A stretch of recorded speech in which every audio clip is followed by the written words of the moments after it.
जय श्री कृष्णा, राधे राधे। तो आज हम आपके लिए लाए हैं राधे कृष्ण की एक और भक्ति की कथा।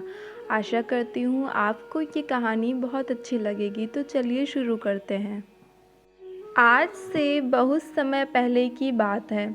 श्री कृष्ण की जन्मस्थली कहे जाने वाले मथुरा के पास सुरेश नाम का व्यक्ति रहा करता था। सुरेश श्री कृष्ण और राधा रानी का असीम भक्त था। सुरेश कृष्ण और राधा रानी को अपने परिवार का सदस्य मानता था।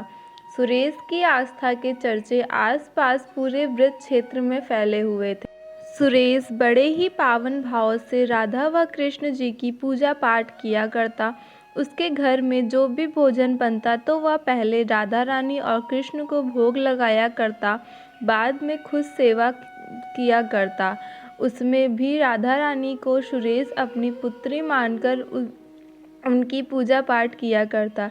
ऐसी भक्ति को देख कुछ लोग तो उसे मानसिक रूप से अस्वस्थ भी कहने लगे थे, परंतु सुरेश को किसी की बात से कोई फर्क नहीं पड़ता था। एक दिन सुरेश किसी निजी कार्य हेतु पास के ही एक गांव कोस में जाना था।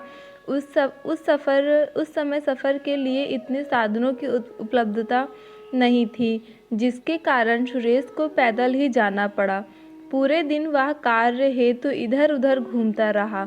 शाम का समय हो चुका था। पैदल घूम घूम कर सुरेश पूर्ण रूप से थक चुका था। सुरेश को बहुत प्यास लगी हुई थी, परंतु उसे बीच मार्ग में कहीं पानी नहीं मिला। धीरे धीरे सुरेश का हाल बेहाल हो चुका था। पैदल ही पानी की खोज में सुरेश नंदगांव जा पहुंचा, जहां उसने देखा कुछ किशोरियां कुएं से पानी भर रही थी। सुरेश ने उनके पास जाकर कहा, बेटी, मैं बहुत प्यासा हूँ, क्या तुम मुझे पानी पिला सकती हो? उनमें से एक कन्या ने उत्तर दिया, जी रुकिए, मैं आपको अभी पानी पिलाती हूँ। वह कन्या कुएं से पानी खींचने लगी। तभी सुरेश ने उस कन्या से पूछा कि यह कोर्स कौन सा गांव है? कन्या बोली, काका, यह नंद गांव है। सुरेश ने तुरंत कहा, नहीं, मैं तुम्हारे यहाँ पानी नहीं पी सकता।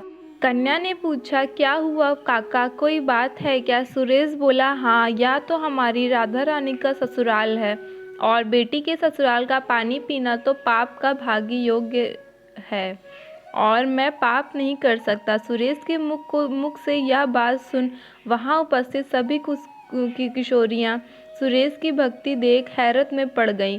सुरेश वहां से आगे निकल आया। प्यास के कारण उसे चक्कर आने लगे।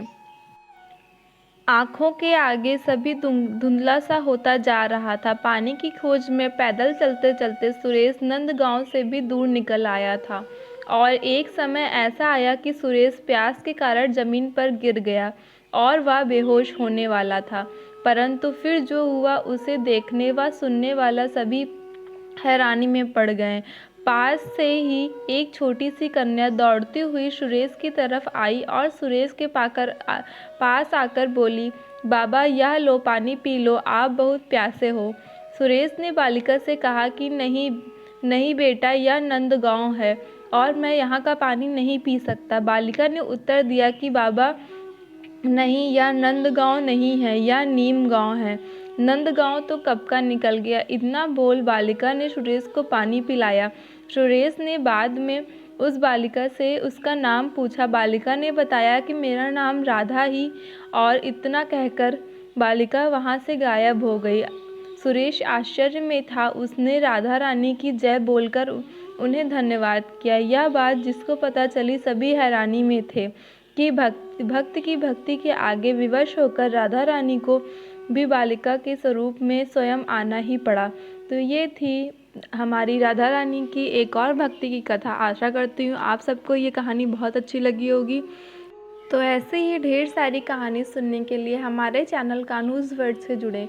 जय श्री कृष्णा, राधे राधे। सभी लोग हमेशा स्वस्थ रहें और मस्त रहें।